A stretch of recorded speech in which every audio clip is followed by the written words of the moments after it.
నగరంలోని ఓ హైవే. రాత్రి సమయం కావడంతో వాహనాల రద్దీ లేదు.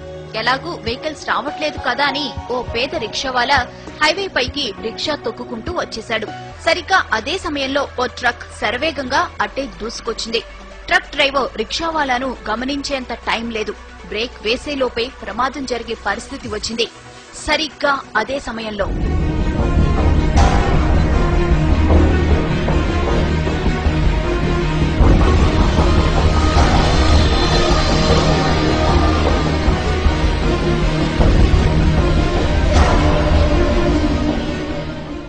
ఇది జరిగిన ఘటన.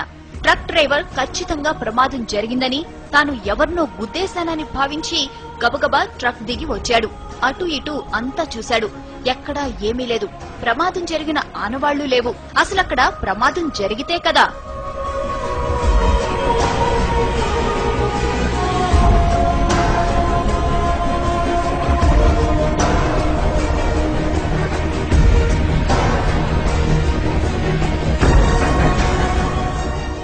రిక్షావాలాను రక్షించిన అదృశ్య శక్తి అతన్ని రోడ్డు పక్కన విడిచిపెట్టింది. అతడు ఆరోగ్యంగా ఉన్నాడో లేదో తెలుసుకుంది. అతడు సరిగ్గానే ఉన్నాడని భావించి అక్కడి నుంచి మెల్లగా వెళ్లిపోయింది.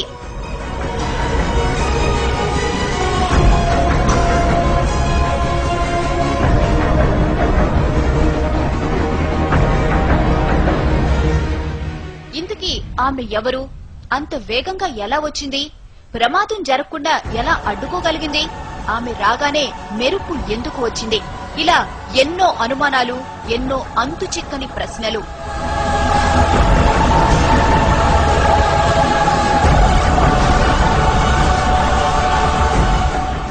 అంత వేగంగా మెరుపులా వచ్చింది కాబట్టి ఆమె ఖచ్చితంగా గ్రహాంతర వాసేనంటున్నారు కొందరు. గ్రహాంతర వాసే అయితే ప్రమాదం జరుగుతుందని ముందే ఎలా ఊహించిందని ప్రశ్నిస్తున్నారు ఇంకొందరు. అసలు గ్రహాంతర వాసికి మనిషిని రక్షించాల్సిన అవసరం ఏముందంటున్నారు. పైగా తల వరకు కప్పుకున్న డ్రెస్ కోడ్, నడక, నడత అన్ని మానవుల తరహాలోనే ఉన్నాయి. అందుకే ఆమె గ్రహాంతరవాసి అనేందుకు అవకాశాలు లేవంటున్నారు ఇంకొందరు.